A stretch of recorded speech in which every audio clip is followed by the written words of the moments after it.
Hello my dear friends. This is my debut as a writer, and I really hope that you will enjoy reading the novel, which I wrote in long evenings and nights with great enthusiasm and pleasure. I am a sales manager in the mornings, an artist in the afternoons, and a romantic writer in the evenings and nights. In addition, I am a Rolling Stone, a nail artist, and a dreamer who has been writing stories since the age of 10. A little about my work. The book was really born from my paintings. An incredible moment in human history has arrived, the corona pandemic. A terrible panic and powerlessness in the face of the impending doom gripped people, but every cloud has a silver lining. Quarantine was introduced in Europe, and I had a lot of free time. I thought I felt like an artist without boots. All my life, practically from the very beginning, I painted, and until now I have not had a single personal exhibition. Before that time there were only commercial orders.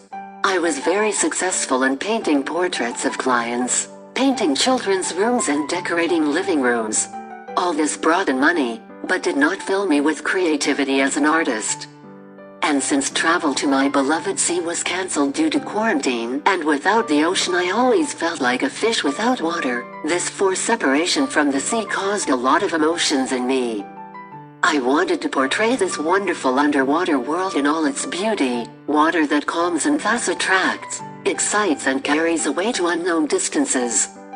As a child, while still studying at art school, I had long been looking for my own style. And at the end of my studies at the Lyceum and Academy of Art, I still haven't found it.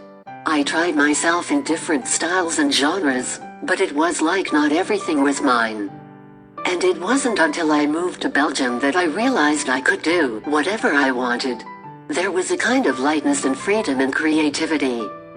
Did the move affect me, or did this change come over the years? I cannot give a clear answer to this question. But these changes have happened, and this is the most important. I just really wanted to leave something behind, to share my art with the world. So during the quarantine, back to painting. Ideas for them somehow came naturally, as if they had accumulated in me somewhere for a long time and erupted at the right time. I've always loved surrealism. Salvador Dali, René Magritte were my favorite artists. The art of the Austrian artist Gustav Klimt has also influenced my work, albeit not so clearly. The Impressionism of the French also stirred my mind and took shape, not in the way I painted my works, but in the style of my novel. There is another interesting story to inspire my book. In 2008 I painted a triptych painting Blue Symphony, which depicts a woman with blue skin, green-yellow eyes and a wild jaguar with the same piercing look and blue hair. I say this to warn viewers and readers that the woman depicted resembles one of the heroines of the American movie Avatar from 2009, so 1 year after my painting. From childhood I fantasized about beings with blue skin. At the age of 10, my boyfriend and I wrote a fantastic story together, The Amulet of the Power of All Universes. There were already extraordinary creatures with blue skin.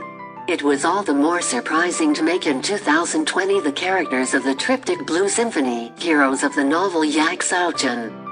This is how the fantasy images of the paintings arose naturally. Behind the first picture, the second and third appeared, and my husband and I continued to make fun stories with the heroes of the underwater world for new works of art. And the plots of the paintings flowed smoothly from one work to another. In this way a kind of storyline emerged from the artwork. And then an idea came to me. Why am I not making my old childhood dream come true? I write a book and illustrate it. But before that I had no idea and plot, but here everything worked by itself like a great solitaire. Thus the idea of writing the novel Yaxil was born. It would, of course, be possible to make it easier on yourself by writing a little fairy tale. Fortunately, the pictures were perfect for a children's fairy tale plot. But I wanted something more ambitious and innovative. The fantasy genre didn't come about by accident either. I loved Abraham Merritt's fantasy and Alexander Believ's fantasy. Well, it would be difficult to imagine any other genre in the context of my paintings. And most importantly, I wanted the plot interweaving of both realism and fantasy, Mayan history and culture. Materials for the future novel were also gradually born. From childhood I loved to swim. Water has always been my element, but it was only after I learned how to scuba dive and hold my breath, as well as while snorkeling, that I really discovered a completely different underwater world than Earth.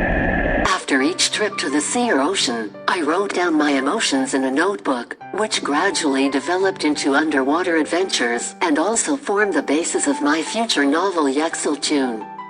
Also, my vivid dreams were often clues to the plot of the novel. And, of course, my long-standing passion for astronomy, the ocean and space has tied everything together. In general, being an artist, I visualized my novel in the form of a film, rather than just a presentation on paper. Thus, in my opinion, Yaxil is a kaleidoscope of different images, gathered into one whole by the invisible hand of the artist. And most importantly, Yaxil Tune is a tacit devotion to my untimely deceased father. Dad was an artist of God. He did not study anywhere, but he was very fond of drawing. His love for the flowery poetic art of ancient Persia also influenced, if not directly, the writing of my novel. Thanks for your time. And please read my book Yaxil Tune. Bye-bye.